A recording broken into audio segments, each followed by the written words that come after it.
হিলিতে আধার কেন্দ্রের আড়ালে ভুয়ো আধার চক্র, গ্রেপ্তার কর্ণধার বুলেট। চাঞ্চল্যকর তথ্য ফাঁস পুলিশের। শুরুটা হয় রবিবার মহিরুদ্দিন মণ্ডল নামে এক ব্যক্তির গ্রেপ্তার হওয়ার পর, যাকে জিজ্ঞাসাবাদ করেই পুলিশ জানতে পারে হিলির লালপুর এলাকার আধার কার্ড কেন্দ্রের গোপন কার্যকলাপের কথা। তার কাছ থেকে পাওয়া তথ্যে উঠে আসে কিভাবে অপরাধীরা সরকারি নথিপত্রের ভিত্তিতে ভুয়ো আধার কার্ড তৈরি করে চলছিল।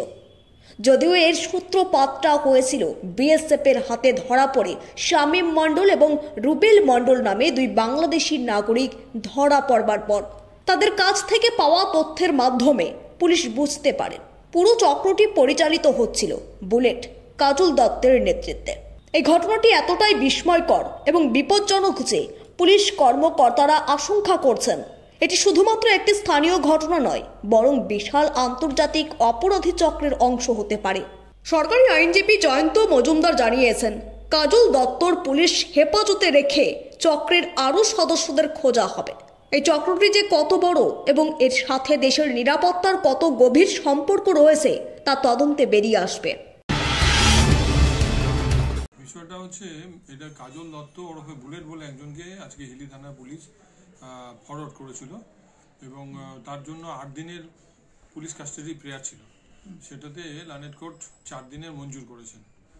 বিষয় হলো যে এর আগে দুজন বাংলাদেশি ধরা পড়েছিল, তাদের কাছ থেকে ভুয়ো আধার কার্ড পাওয়া গিয়েছিল এবং সেই কেসটা তদন্তে পুলিশ পরবর্তীকালে আরও একজনকে অ্যারেস্ট করে এবং তাকে রিমান্ডে নিয়ে গিয়ে তার মুখ থেকে এর নামটা বেরিয়ে আসে যে এর একটা আধার সেন্টার আছে, সেই আধার সেন্টারে নাকি এই ধরনের কার্যকলাপগুলো চলছিল, যার বেসিসে পুলিশ আজকে তাকে ফরওয়ার্ড করে 4 দিনের হেফাজতে নিয়েছে।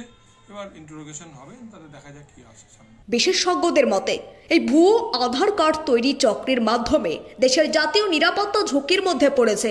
এই কারবারের মাধ্যমে শুধু অপরাধীরা নয়, বিদেশি অনুপ্রবেশকারীরা এবং অবৈধ কার্যকলাপ পরিচালনকারীরা সুবিধা পাচ্ছিল। এর পাশাপাশি আন্তর্জাতিক মাফিয়া চক্রের মাধ্যমে এই ভুয়ো নথির ব্যবহার হচ্ছে, যা দেশের সীমানা এবং নিরাপত্তা নিয়ে বড় প্রশ্ন তুলে দিয়েছে। পুলিশ ও গোয়েন্দা সংস্থাগুলি এখন তদন্তের পরিবর্তে স্তরে পৌঁছেছে এবং আশা করা হচ্ছে পুরো চক্রের বাস্তব চিত্র আরও দ্রুত বের হয়ে আসবে। এই ঘটনায় আইন শৃঙ্খলা রক্ষাকারী বাহিনীর বিরুদ্ধে মানুষের আস্থা বাড়বে এবং ভুয়ো পরিচয়পত্র তৈরির চক্রগুলো আরও কঠোর নজরদারির মধ্যে পড়বে। বিশেষ তদন্তকারী দল এখন হিলির সীমান্তে সক্রিয়, যাতে এই ধরনের অপরাধের পুনরাবৃত্তি রোধ করা যায়।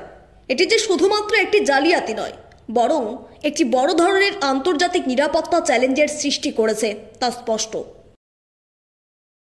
পিন্টু কুণ্ডুর রিপোর্ট, স্টার সংবাদ, হিলি।